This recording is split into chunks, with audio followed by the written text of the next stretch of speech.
Vasara atostogų metas, tad pats metas pakalbėti apie atostogas. Nepaslaptis, kad vis daugiau ir daugiau lietuvių išvažiuoja atostogauti į užsienį, bet kaip džiugu, kad naujausiais tyrimų duomenimis šiek tiek mažiau nei pusė, bet vis tik nemažai 39% lietuvių pagrindinių savo atostogų metu liks Lietuvoje. Todėl šį rytą mes norime pakalbėti apie atostogavimo Lietuvoje privalumus, galimybės ir kalbame apie tai su dviem, drąsiai galiu sakyti, profesionalais. Mat, tai yra Valstybinio turizmo departamento rinkodaros skyriaus vedėja Lauryna Tarvydienė. Labas rytas.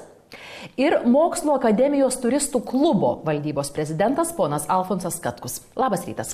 Labas rytas. Taigi labai geras, ko gero, būtų pirmasis klausimas, tiesiai šviesiai, kokie atostogavimo Lietuvoje privalumai. Nes tarytumai nėra šita taisyklė, per atostogas reikia vykti į svečią šalį, pažinti kitas tautas, bet nepaslaptis, kad tie keliautojai dažnai apie Lietuvą nedaug žino. Kokie privalumai keliauti Lietuvoje?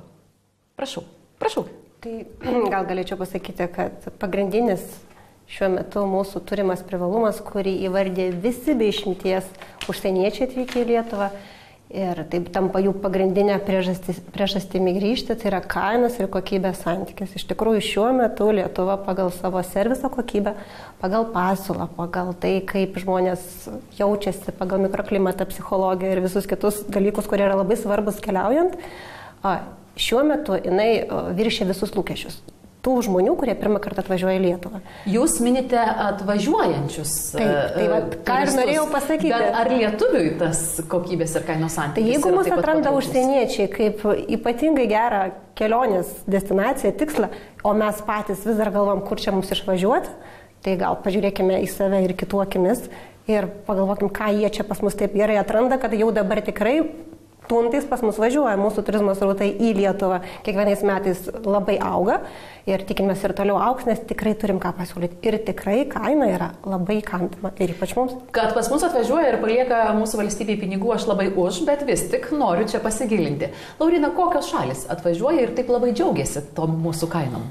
Atvažiuoja daug šalių, be abejo, didžioji dauguma kol kas turistų yra iš Europos ir iš Rusijos, Baltarusijos be abejo labai daug, bet vis daugiau mūsų atranda ir tolimosios rinkos. Tai yra ir Amerika, ir Japonija, ir Kinija, ir jie tikrai atvažiuoja ir būna labai nustebę, nes Lietuva jiems yra visiškai neatrastas kol kas kraštas. Be abejo, jie šiek tiek galbūt jau yra ne tiek pavargę, bet jau atsikandę senosios Europos valstybių, Prancūzijų, Paryžių, Prahų. Ir atvažiavę į Lietuvą jie būna labai nustebę. Bet sakau, čia ne tiek kalba yra ne apie užsieniečius, iš tikrųjų yra kalba apie lietuvius, kad mes patys lietuviai labai dažnai taip pat atrandame Lietuvą, kai pas mus atvažiuoja svečiai ir mes turime juos kažkur palydėti, kažką parodyti. Ir tada iš tikrųjų, kai matome Lietuvą jų akimis ir kai jie visi sako, be abejo vakar dar turėjau iš tolimosios Rusijos svečių, jie be amo, jie sako, kaip nuostabu, kaip visi puikiai šneka, koks nuostabus servisas, buvom Europoje, kokybė analogiška, kainos negalim patikėti, ypatingai žemos, o mums lietuviams kainos aspektas visada yra ypatingai svarbus, todėl sakyčiau, kad šiai dienai Lietuva turizmo pasaulyje yra labai konkurencinga kainos prasme. Mes neturime daug pinigų keliauti. Ir iš tikrųjų norim už tuos nedidelius pinigus gauti maksimalų komfortą, dėl ko lietuviai iš tikrųjų dažnai vyksta į Turkiją ir irgi taip pat sako, kad kainos ir kokybės santykis, aišku, klimatas ten dar prisideda kaip papildomas argumentas. Bet jeigu klimatas nėra pagrindinis argumentas keliaujant, to norisi pažinti, praleisti gerai laiką, nepermokėti ir gauti gerą kokybę, Lietuva yra puikia šalis. Keliavimai po Lietuvą. Alfonsai, kuo užsiema jūsų klubas? Labai malonu, kad galiu sudalyvauti tokiai laidoj, pareklamuoti truputį savo Mokslo akademijos turistų klubą, nes Mokslo akademijos labai mažai yra išlikę Lietuvoje. Šiemet buvo surinktas 40 pėsčiųjų maratonas ir jame dalyvių skaičius apie 400. O daugiau, žymint apie unikalumą Lietuvoje, tai aš kadangi tenka būti ir kalnuose, tai Lietuva neturi tik kalnų, aukštų kalnų, to prasme, o Lietuvos gamta yra unikali savo ežerais, upėmis, miškais ir ta nepaliesta gamta. Nes kitose šalyse labai yra paliesta, tos civilizacijos labai yra civilizuota, o pas mus galima rasti tokių vietų, kur dar neprivažiuojama mašina, neprieinama ir tokių kampelių, aišku, jų labai nedaug yra. Va. O be veiklos, profesinės veiklos, savo asmeninės atostogas leidžiat Lietuvoje ar renkatės užsienio šalį? Mes paprastai renkamės vieną rimtą kelionę, važiuojam į kalnus, į kokią nors Tienšanį arba dar kur nors į Pamyrą ar kokius į Alpes. Tai yra tie, kurie mėgsta kalnus. Pavyzdžiui, mes šią vasarą aš planuoju kelionę į Kurilų salas, į Kunašyro salą, netoli Japonijos. Ir paprastai dauguma žmonių taip pat vieną kelionę vasarą skiria tokiems išvykoms, o daugiau visą laiką kiekvieną šeštadienį, kiek tai įmanoma, mes keliaujam Lietuvoje. Tai yra pėsčiųjų žygiai, yra baidarėmi žygiai ir taip, kai jis išmano. Dviračiai dabar labai populiarūs. Tai daugiau susijęs su noru sportuoti, judėti, ar vis tik pažinti kraštą? Tai yra daugiau susijęta su noru aktyviai turistauti. Tai reiškia, nemegoti, permegoti palapiniai, nebijoti išeiti į gamtą, ta prasme, kad be didelių patogumų. Tas toksai, galima sakyti, jaunimo daugiau turistavimas su palapinėm, su miegmaišiais. Ar jaučiate aktyvesnį susidomėjimą jūsų veikla, ar daugiau prisijungia prie klubo? Jaučiame ir dabar buvo toksai kažkaip lygtai sąstingis, nežinau, gal dauguma žmonių galbūt atsikando Turkijų, Ispanijų ir dar kitų, ir dabar jau daugumas su jaunimu ypatingai atsigręžia atgal į savo gimtinę. Taip, Lietuvoje. Ir labai daug žmonių plaukiojančių yra baidarėms, ypatingai populiari yra Ūlos upė, Merkys labai populiari upė, taip pat Žemaitijos upės, Minija ir visos kitos upės. O čia netoli praeitą savaitgalį plaukiojam Širvintos upė, tai galima sutikti jau žmonių, kurie aktyviai plaukioja. Ta prasme, kad tikrai yra pagyvėjimas, galima sakyti, šito turistinio sąjūdžio. Prieš laidą kalbėjom, kad jūs pasiruošusi netgi ir pasidalinti patarimais žmonėm, kurie nuspręs atostogauti ir atostogaudami šiek tiek keliauti po Lietuvą. Kokie tai būtų pagrindiniai patarimai?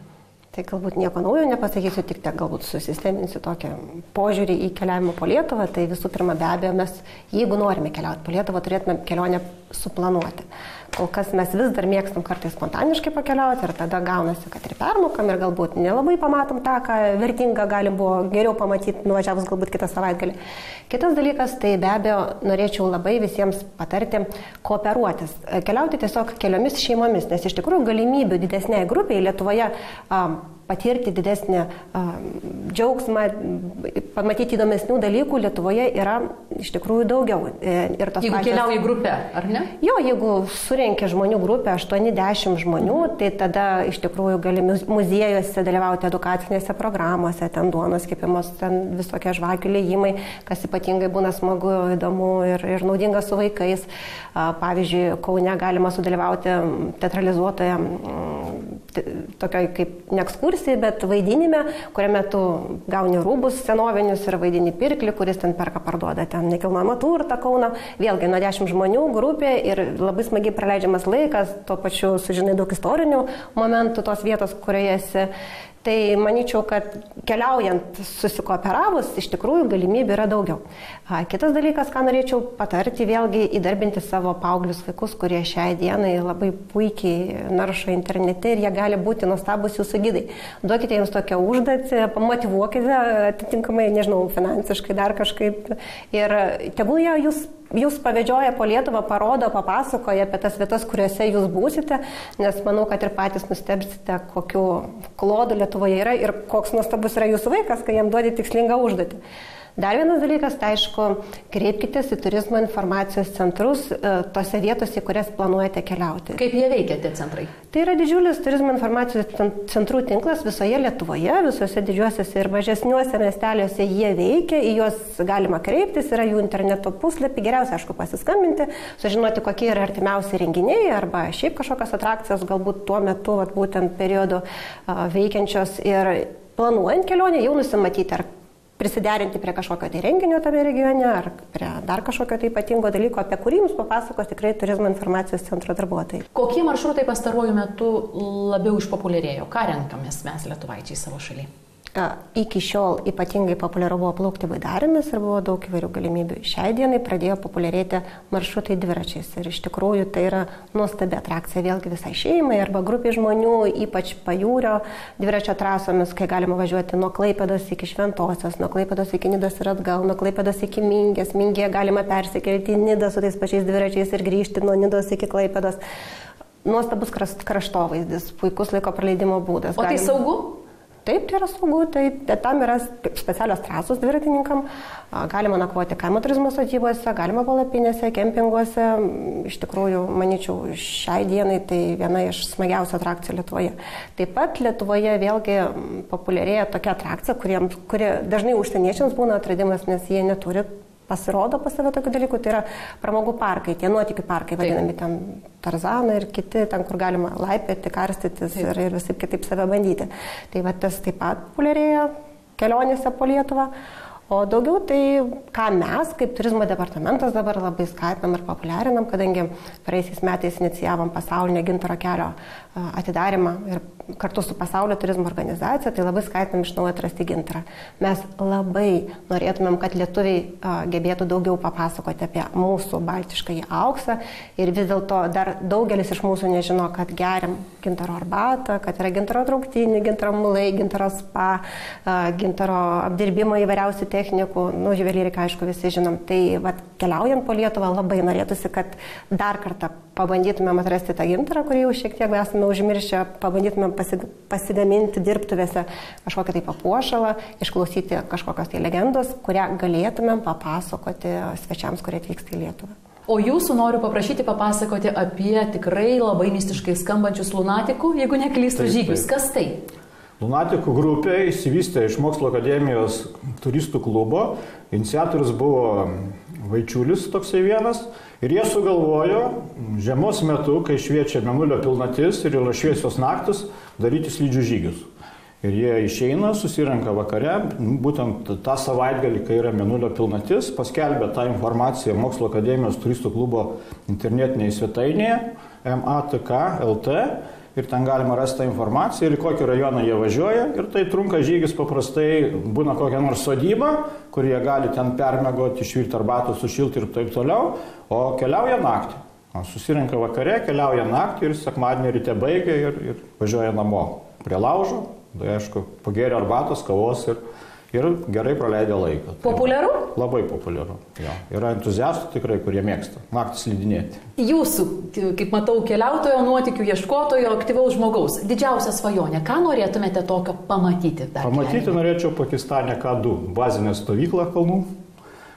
Bet kadangi Pakistanas yra dabar labai sudėtingas rajonas ir buvo Lietuvos alpinistas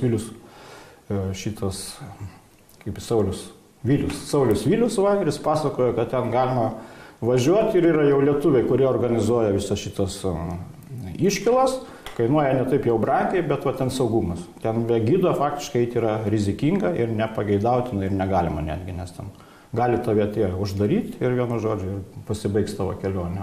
Oi, tai kada jau nuspręsite tą svajonę įgyvendinti, labai linkime būti atsargiam, turėti patikimą gidą ir tegu pildosi jūsų asmeninės svajonės, tegu pildosi jūsų atostogų planai. Atostogos yra labai svarbus dalykas, norint po to vėl pilna koja, energingai, prasmingai dirbti. Tada aš jums širdingai dėkoju už pokalbį.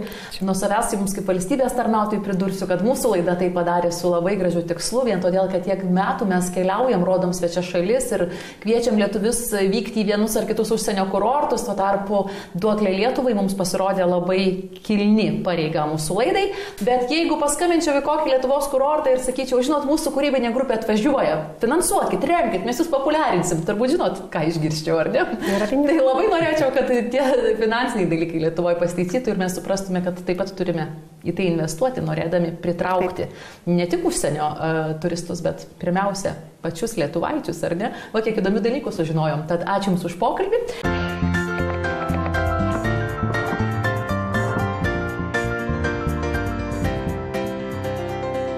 Labas rytas. Šiandienos laidos tema – išvykos salatas.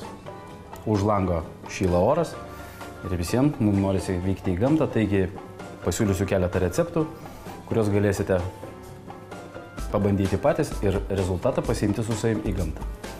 Pradėsime nuo saldžių bulvių salotų, kuriuom naudosime saldžiasias bulves. Beje, vienu iš laidų aš saldžiasias bulves pavadinau topinambais, padarydamas didelę klaidą, taigi atitaisau tą neteisybę ir sakau, saldžios bulvės nėra topinambai. Saldžias bulves supjaustysime kubeliais.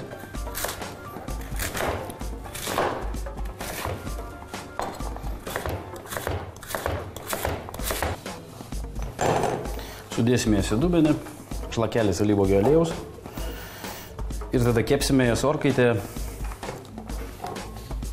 bet tiksliai 15-20 minučių, arba tiksliau, kol iškeps.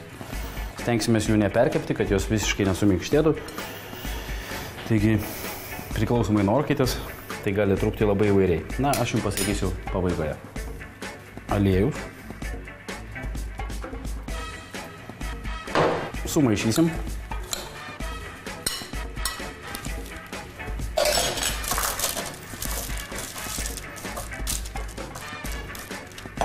Šimto 180 laipsnių temperatūrą ir, kaip minėjau, kepsime tol, kol iškeps. Bulvės kepa jau 15 minučių ir manau pats laikas pasižiūrėti, gal jos iškepia. Tiesiog įmame gabaliuką ir ragaujame. Jos jau minkštos.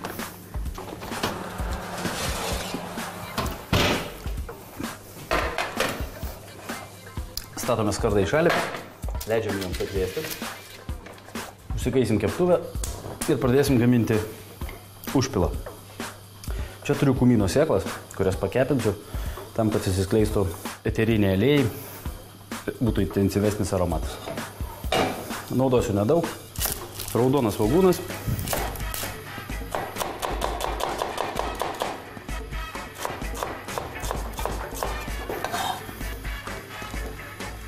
Šiek tiek džiovintų spanguolių.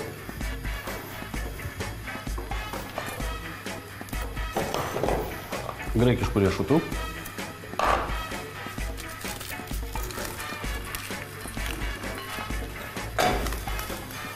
Sėklos jau paskrudo, jas versiu čia pat ant mūsų kitų ingredientų. Taip pat dėsiu kalendrą.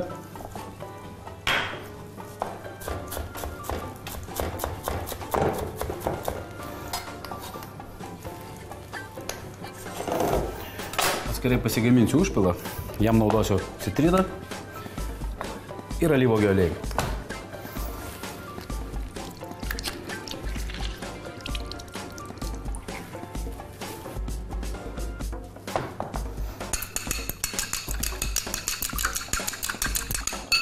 Teisingai sumaišant skysčius, tai yra actą arba citrinos sultis, su aliejum turi gautisi, kaip matote, tokia vienalytė masė. Tai yra viskas tik tai plakimas. Mes skaidome aliejų į smulkius lašelius ir emulsifikuojame su skysčiu. Dedame atvėsusias bulves. Viską lengvai sumaišom.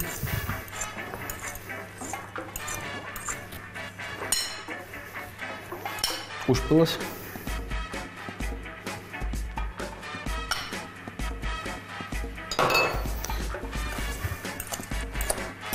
Belieka tik sumaišyti, paragauti, supakuoti ir keliauti į gamtą.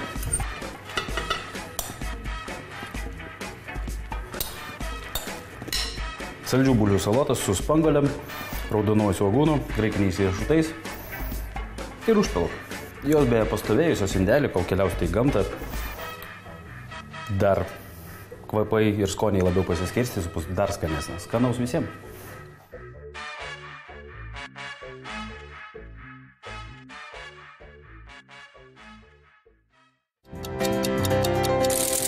Tęsime šeštadienio rytą. Tiem, kas atostogų metu vis tik nusprendė pakelti sparnus iš Lietuvos, mes siūlome įdomų pažintinį siužetą iš pietvakarių Turkijos.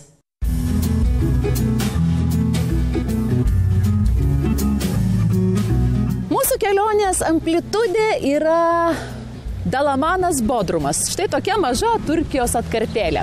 Ir šiandien mes esame Mulos regione. Kaip žinia, turkai garsėja labai giliom pusryčių tradicijom. Jos iš tikrųjų yra gilios ir jie jų laikosi. Renkasi didelėm šeimom, būriuojasi po kelias giminės į kompaniją ir ilgai bendraudami, ilgai skaniai ir sočiai pusryčiauja. Vieta, kur šiandien esame, Süpür Oğlu, yra garsiausia šiame regione pusryčių prasme.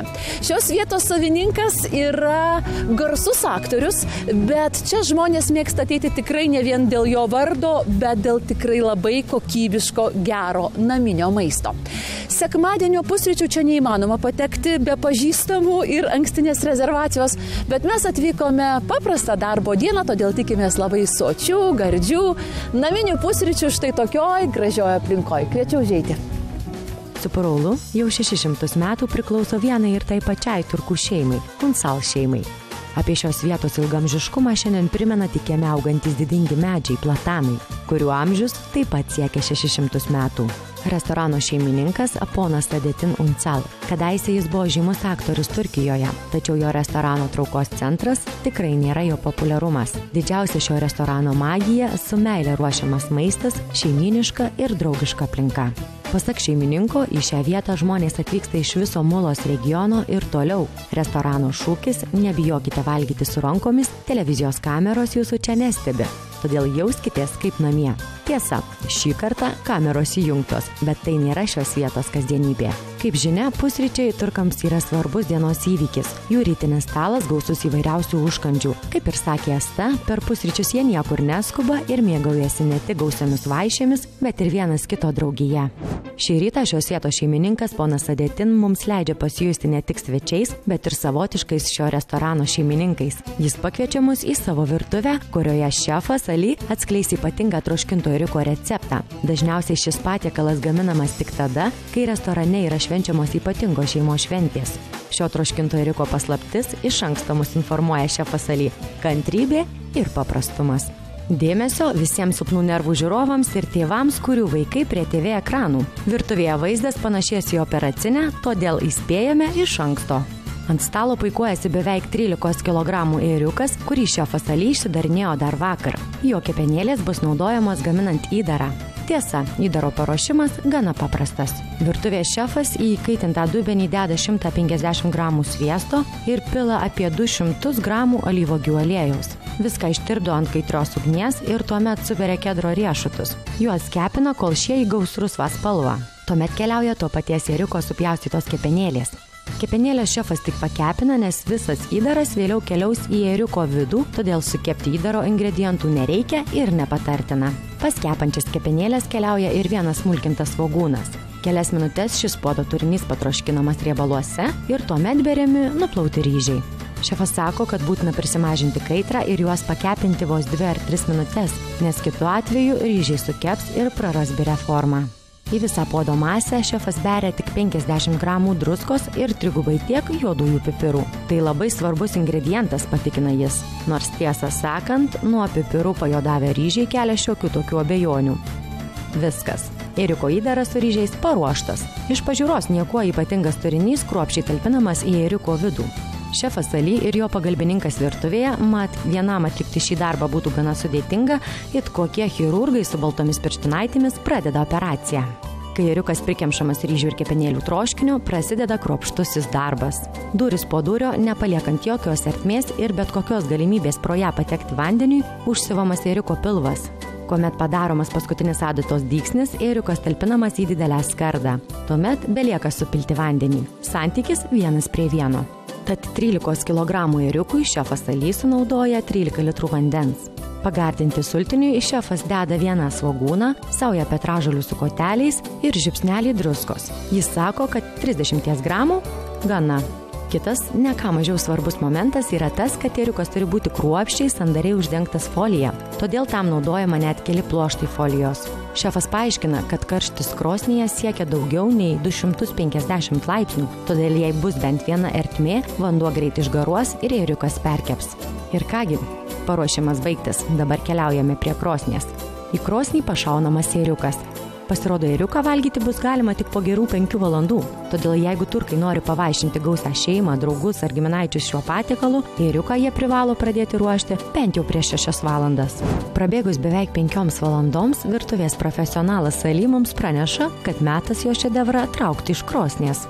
labai nekantru paragauti šio patiekalo. Įdomu, ar pipirų nebus per daug, druskos per mažai ir ar tikrai ėriukas bus toks skanus, o jo mėsytė minkšta, kaip mus bandė įtikinti Supuraulu restorano šefas. Tiesa, Asta ėriuko gamybos proceso stebėti neišdrįso, tačiau paragauti šio legendinio turkiško patiekalo ir jį įvertinti neatsisakė. Verdiktas netrukus. Matau jau iš tolo, kaip duris atsivėrė ir tas tikrai ilgai lauktas momentas tokio patiekalo, kurį reikia ruošti porą parų, retai kas ir esam ragavę, jeigu mes jau kalbėtume nuo pat pradžių, kada mėsytė buvo pradėta ruošti. Na, tiesą pasakysiu, to, kas vyko virtuvėje, ypač to pradinio proceso, tai aš nenorėjau žiūrėti ir nemačiau, bet jau ragauti, tai sėdžiu pirmą prie stalo.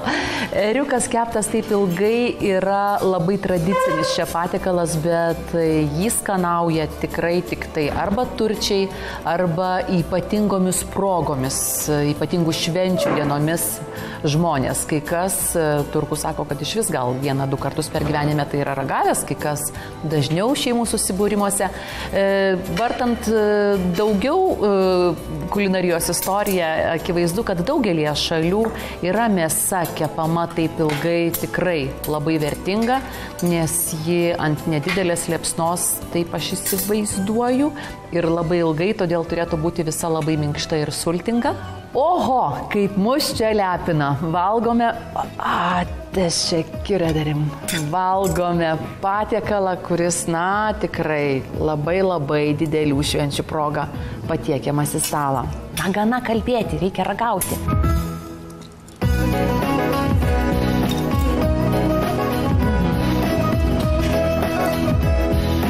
Baigiu kalbėti, nes komanda tol neprisijungs, kol aš nenustosiu pliurpti.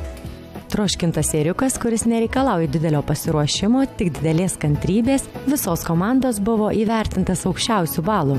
Tiesa, mūsų draugas Džoškun mums pakuždėjo, jog norint širdingai padėkoti Eli už skanę ir sočią vakarienę, galime tai padaryti ištarę jam Elinė Salik Usta, o tai reiškia sveikatos meistro rankoms. Tai tiek šį jubiliejinį šeštadienio rytą iš kelionės po Mulos regioną. Noriu ir keliauju rubrika keliasi į sekmadienio rytą, o ten laukia pasimatymas su Akeka. Turkai sako, kad šis miestelis rojus žemėje. Apie tos?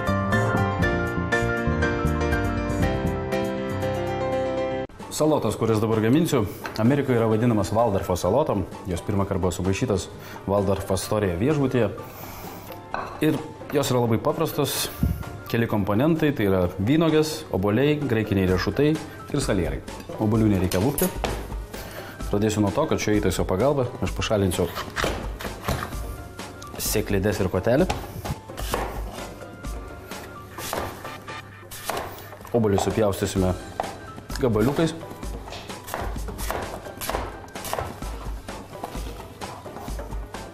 Kaip ir minėjau, naudosime salierą. Jeigu kotai yra stori ir mėsingi, tuomet juos geriausia būtų nusiskusti. Tai yra išorinė dalį. Vidaus jau nelabai nuskusti, dėl to, kad vis dėlto ta forma mums neleidžia čia išskusti. Bet aš, kadangi naudoju pakankamai minkštus ir jaunus salierus, tai jų neskusiu.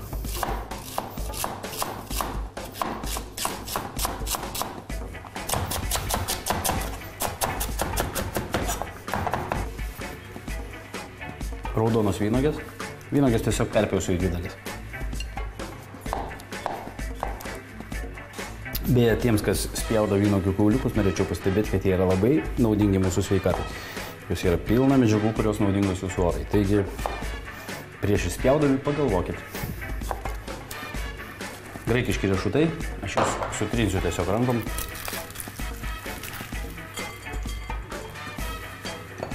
Dar šiek tiek. Tradiciškai Valdorfo salotas yra gaminamas tik su majonezu, bet šiandien, kad padaryti ne taip riebiai, aš jas maišysiu su jogurtu. Majonezas, jogurtas, įtrūks rūgšties, šiek tiek citrinos sulčių.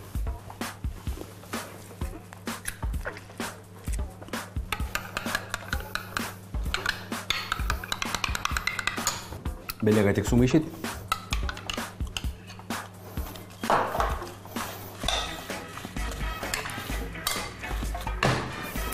štai, jei ne majonezas, sakyčiau, kad tai sveikuoliškas salotas. Skanaus.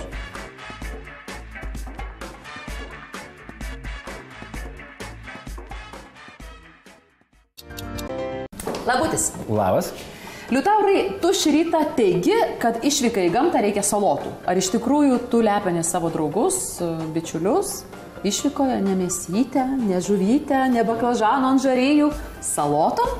Kartais, kai vidury miesto nusprendė susirengti savo išvyką, ten neįmanoma kūrenti jokių laužaviečių. Oho, tu tas modernusis jaunimas, kuris parke ant žolės, rengi piknikus. Ir tada salotos privalomos. Žinoma. Na, o mūsų kūrybinės grupės vardu, kadangi šiandien yra 400 laida, viena priežastis, kodėl galime savo leisti daryti, ką norim. Antra priežastis, tai yra paskutinė laida šį televizijos sezoną. Todėl klausimas šį kartą ne Facebook paskyros klausėjų, o mūsų kūrybinės grupės. Prašau dabar greitai pasakyti, bet sąžiningai. Koks geriausias mėsytės šašlyko marinatas? 1, 2, 3. Kokios mėsytės? Geros, minkštos, šviežios. Kiaulytės. Nemėgsti, palaukime. Gerai, tegul būna kiaulytė. Jeigu kiaulytės, tai žinoma viskas prasideda nuo to, kai ateini rinktis mėsą. Jeigu nusipirksi neteisingą Tu neišlaikė mėsą... egzamino. 1, 2, 3. Koks geriausias marinatas? 1, 2, 3, kai ateini į parduotuvę, turi keli mėsą. Jeigu štai guli skandinės gabalas, kai tu įkeli į viršų, jis turi būti visas toksai. O jeigu jis toks įsitempęs, reiškia, kiaulė mirdama patyrė per daug kančių ir ta mėsa niekada nebus minkšta. Mėly pardavėjai, jeigu nuo šiol matysite žmonės, kurie tampo jūsų parduotuvės mėsgalius paukštinčiamin, tai bus mūsų kūrybinė grupė įkvėpta mūsų kolegos Liutauro Čepratsko. O tai tas marinatas koks geriausias? Aš, pavyzdžiui, kai darau tuos pačius šašlaikus, kurie lietuviškai vadinasi raganų kepsnys. Arba šašlykai. Aš naudoju kumyną, druską, pipirą, obuolių sultis. Obuolių sultis, kumyną, druską, pipirą. Visko yra? Ir šiek tiek ko nors dėl aštrumo.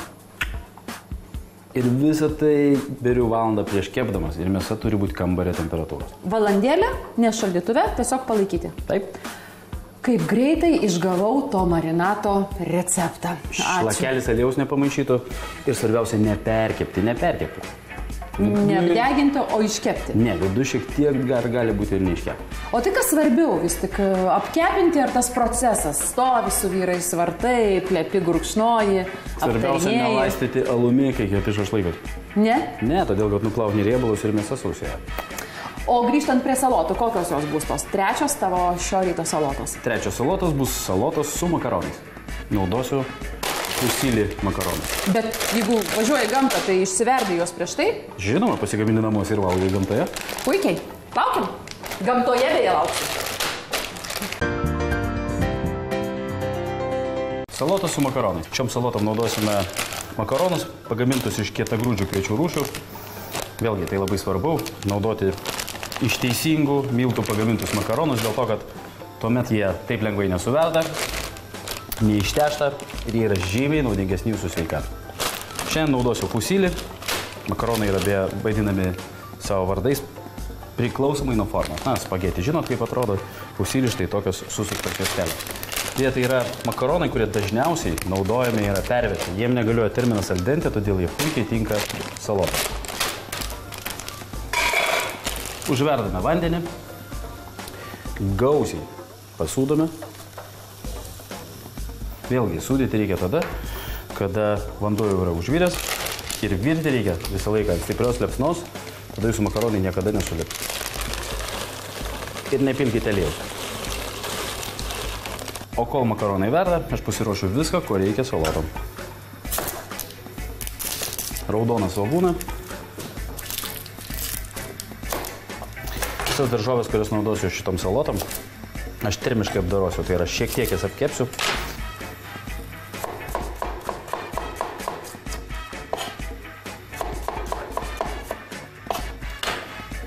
Šerdis pageidautina būtų išmesti.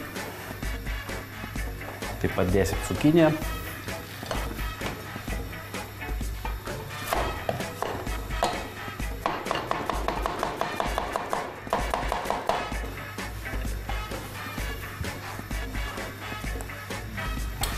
Greičiausiai pasikartosiu, bet galiu tai daryti vėl ir vėl. Paprika, kurią naudosiu, būtinai nulupsiu. Ji jau yra nulupta. naudosiu raudoną ir geltoną. Tai darau dėl spalvos, nes turėsim nuostabę raudonų svogūnų spalvą, žalią nuo cukinijos odelės.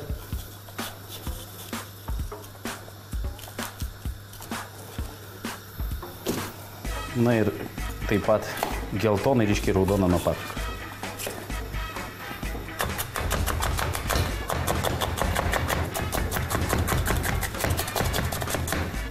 Alyvuogės. Čia naudosiu tokias labai panašias į kalamatą, bet tai ne kalamatą. Tai rudosios ispaniškos alyvuogės, jos yra su kauliukais, tai prieš dedant į salotas aš pašalinsiu jos. Labai nenorėčiau, kad kažkas iš mano draugų įsilaužtų dantį.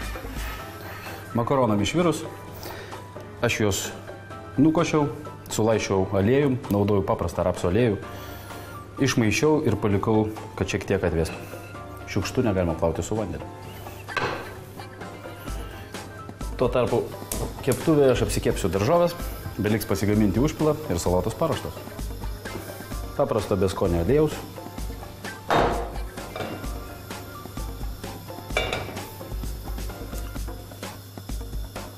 Pirmi keliauja svogūnai.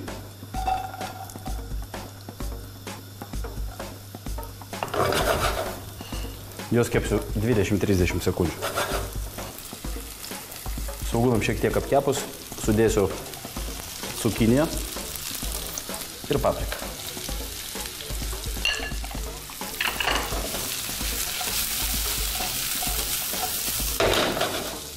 Kepsiu 4 minutės apytiksliai. Nepamirškime pipirų.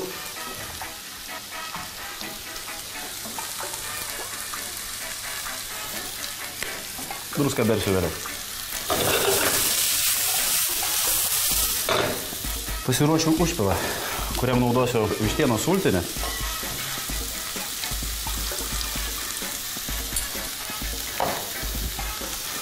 Kurioje pyliau apytiksliai 70 ml. Citrino žievelę.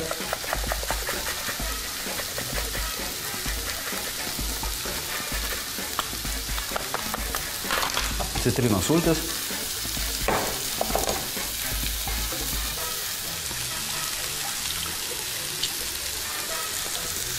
Ir aliejus. Nedidelį kiekį, nes tiek makaronai jau yra sulaistyti aliejum, tiek ir daržovės kepa aliejus. Todėl nepilkite per daug aliejus.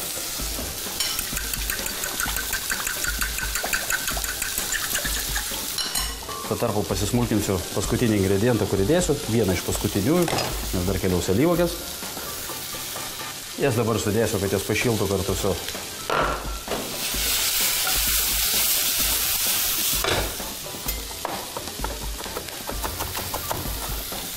čia naudoju baziliką ir petražolę.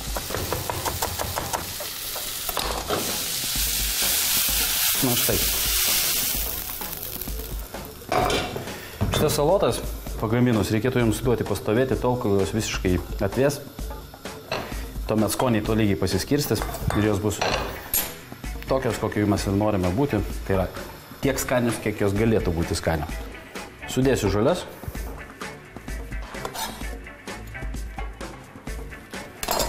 Paskutinis kelia užpilas. Paragavim.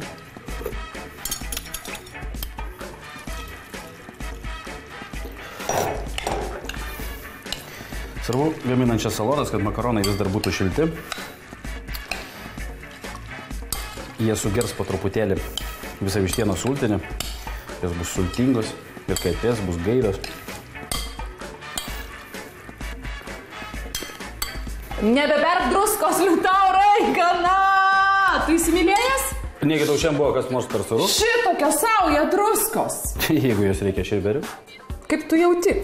Ir iš vis, ar nemanai, kad geriau jau svečiui įsidėti papildomai, negu po to mėginti išimti ją? Manau, kad ne vienam geram restorane ant stalo tu nerasi druskos. Dėl to, kad šefas sprendžia, kiek tu turės gauti su maistu. Gerai, nesiginčiu, keliu rankas į viršų ir pateikiu šio ryto laidos reziumė. O kalbėjome apie galimybės atostogauti ir keliauti Lietuvoje. Dėmesio. Valstybinio turizmo departamento atstovė Lauryna mums patarė planuoti, grupuotis, nes tai pigiau, naudotis infocentrais ir žvelgti į Lietuvą užsieniečio akimis. Sako, taip jie atrodo kelis kart gražesnė. O Mokslo akademijos turistų klubo prezidentas Alfonsas teigia, kad Lietuvos žmonės vis daugiau poilsiauja gryname ore, vis daugiau sportuoja intensyviau ir kad gyvenimas tampa aktyvesnis. Per paskutinius metus ypač išpopuliarėjo baidarių sportas ir atostogos baidarėmis. Tu plaukiai baidarėm? Plaukiau. Eik tu, kokia upė? Šventosios. Rimtai? Taip. Ir? Šlapia. Šlapia? Buvo pavojingų situacijų? Ne, kokiasgi ten situacijos Lietuvoje. Tai ten labiau, aš niekada neplaukiau, bet labai daug girdėjau. Ten daugiau sportas, ar vis tik laisvalaikis, atostogos ir poilsis, ar daugiau sportas? Ten, kur aš plaukiau, tai buvo daugiau sėdėjimas baidariai ir istorija nutylė. Tai gera kompanija buvo. O kur atostogausi šiemet? Palangoje? Lietuvoje? Taip. Tai tavo maršrutas Lietuvoje Palanga? Taip, Basanovkė? Tai aišku. Eik, tu groji vakarais, groji, kotlečiuką prakepi, pagroji. Aš klausau Selą ir vaikštau Basanavičiaus gatvę. O Selas groja? Jo, einu ten Basanavičiaus gatvę ir... Supratau. Čia buvo nors kiek rimtas atsakymas. Tu iš tikrųjų atostogauji Palangoje? Taip visada. Super, pas babulę mediniam namukė. Ne, man nereikia užėti pas babulę, aš ten turiu kur atostogauti. Ačiū. O, prašom, gerai, prašom už tai, kad daugiau nieko neklausiu. Ir labai padėkosiu visiems žiūrovom už tai, kad buvote draugė su mumis. Ir vėl būsiu labai sau leisiu būti sentimentalė, bet padėkosiu ne tik už pastarąsias laidas, kurias buvote draugė su mumis, o už visus 400 šeštadienio rytų. Ačiū visai kūrybiniai grupiai, ačiū Jums, kad buvote su mumis. Liutaurai, buvo tikrai netikėta pažintis šį pavasarį su tavim. Labai ačiū, kad buvai su mumis, su mūsų kūrybinė grupė. Ačiū tau, Asta. Tikiuosi pasimatysim. Ar prie Iškylos salotų, ar televizijos eteryje. Įmam tą dubenį ir čiuožiam? Žinoma. Baigėsi sezonas. Beje, visą vasarą mūsų kūrybinė grupė praleis, galvodama, ką veikti kitąmet. Prisijungsi prie mūsų diskusijų. Iškiloms. Ką gaminti? Tada paliekam tave čia. Galvok, o mes valgysim. Kokia žiauri.